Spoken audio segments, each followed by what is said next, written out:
Today, we're going to dig into a piece of wisdom that's about 2,000 years old, but it feels like it was written for us right now. It's a blueprint for how to cut through all the noise of our modern world, and it comes from a sage who lived through a really intense cultural crisis. His advice? Well, I think you'll see it's more relevant than ever. I mean, just think about it for a second. We are absolutely flooded with information, right? Opinions, hot takes, endless content coming at us from every direction. But how much of that is actually wise? How do you even begin to filter out the junk to find what truly matters? Turns out this is not a new problem. And the solution we're about to explore is both ancient and honestly pretty profound. So, here's the journey we're going to take. First, we'll set the stage and look at the noisy world this wisdom first came from. Then, we'll meet the sage himself and get to a huge turning point in history. After that, we'll break down his three-part blueprint for life. And finally, we'll bring it all home and see how we can actually live this stuff today. All right, first step, to really get what's going on here, we have to travel back in time. Because our modern struggle with just too much information, it has a really powerful historical parallel. So this teaching, it comes from the Mishnah, which is a foundational text of Jewish oral tradition, and it dates way back to the Maccabean period. Now, this was a time when traditional Jewish life felt like it was being completely overwhelmed by the dominant Greek culture. It was a battle of ideas, a real fight for cultural survival. And inside that pressure cooker, they knew they needed a new strategy to protect and pass on their wisdom. And the person who steps up and offers that strategy is the man of the hour, Yose ben Yoezer. He wasn't some abstract thinker, locked away in a library. He was a leader, living right in the thick of this crisis. So who was this guy? Well, Yose ben Yoezer was the president, the Nasi, of the Sanhedrin, which was basically the high court of ancient Israel. He came from a priestly family and, in the end, he was actually martyred for his beliefs. And this is so important because the wisdom we're about to hear wasn't dreamed up in some quiet, peaceful study. It was forged in the fire of real-world struggle and sacrifice. Now, his time in history marks a massive, seismic shift in how wisdom was even passed down. For centuries, you had the tradition handed from one single authoritative figure to the next. But with Yose ben Yoezer and his partner Yose ben Yochanan, everything changed. For the first time, leadership came in a pair, a zug. So why? Why the change?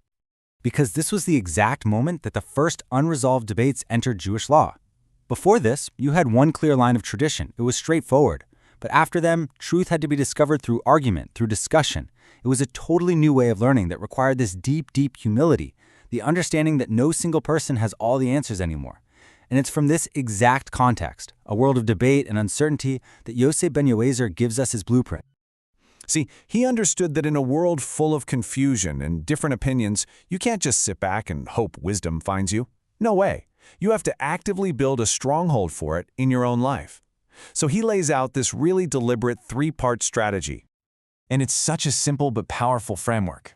Step 1, you have to create a dedicated space for wisdom.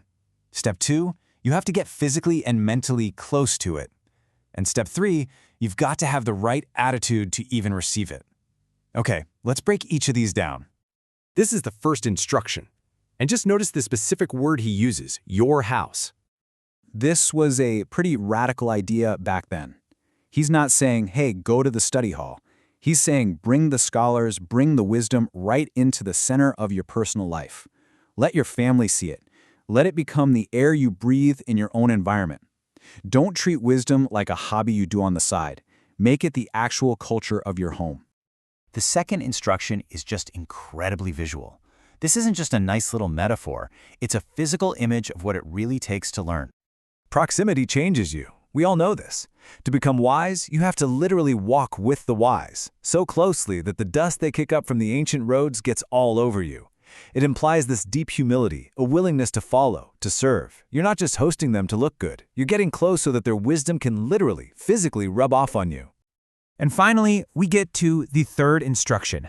This one is all about our internal attitude. Because it's not enough to be in the right place, around the right people.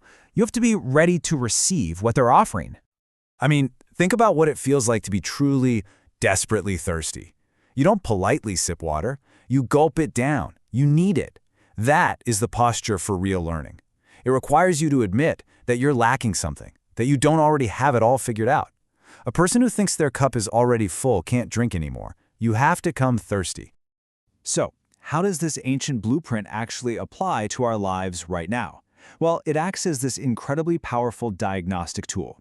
We can take each one of these instructions and turn it into a question we ask ourselves. Okay, step 1 was to make your home a meeting place for the wise.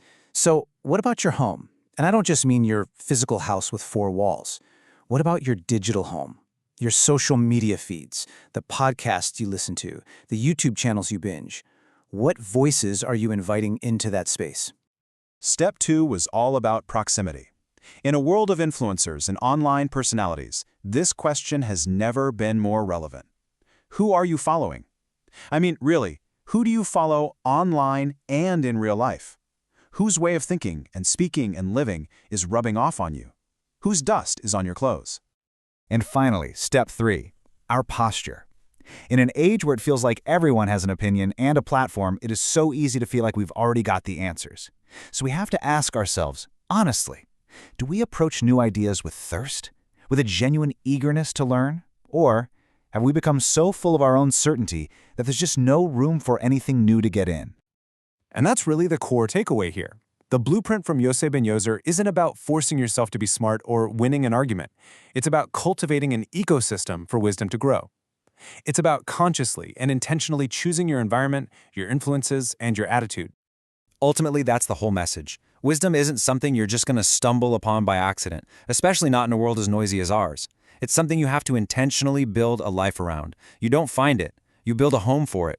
You get close to it. And you always stay thirsty for it.